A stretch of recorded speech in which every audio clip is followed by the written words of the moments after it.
माझ्या भावाला जाऊन आज बरोबर 2 महिने झाले. 28 जानेवारीला माझ्या भावाचं प्लेन क्रॅश झालं. 2 महिने झाले या गोष्टीला.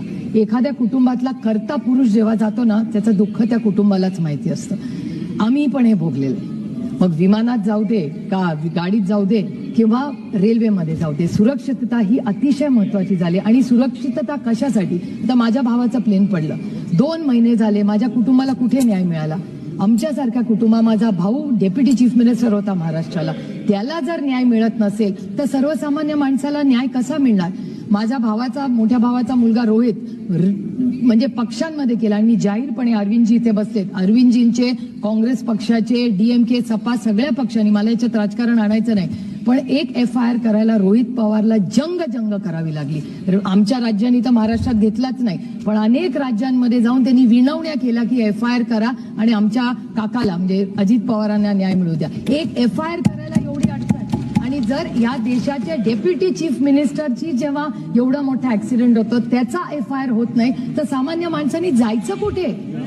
तो माझा भाऊ जेवढा होता, अजित पवार जेवढा माझा भाऊ होता, तेवढाच महाराष्ट्रातल्या प्रत्येक मनामधला एक लाडका नेता होता.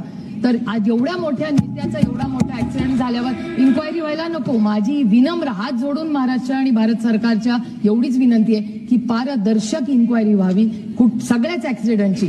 मग तो अहमदाबादचा क्रॅश असू दे, हेलिकॉप्टर क्रॅश मध्ये COD बिपिन राऊत गेले तो असू दे, मध्ये अँब्युलन्सचा एक क्रॅश झाला, एअर अँब्युलन्स झारखंडला, किंवा अजित पवारांचं विमान पडलेलं. हा न्याय हा समानच असला पाहिजे प्रत्येक कुटुंब. मग तिथली तो पायलट असेल, माझा दादा असेल, किंवा त्या ज्या महिला विमानात होत्या त्या सगळ्या असतील, ह्या सगळ्यांना न्याय मिळाला पाहिजे. ती स्टुअर्डेस होती तिथे, ती एक यंग मुलगी होती, तिला न्याय मिळाला नको? माझी एवढीच विनंती आहे की ब्लॅक बॉक्स, आधी आम्हाला सांगितलं ब्लॅक बॉक्स मिळणार, आता सांगितलं खराब झाला. मग ब्लॅक बॉक्स, रोहित पवारांचे प्रयत्न, महाराष्ट्राच्या माननीय मुख्यमंत्र्यांनी काल याच्यावर स्टेटमेंट केलं.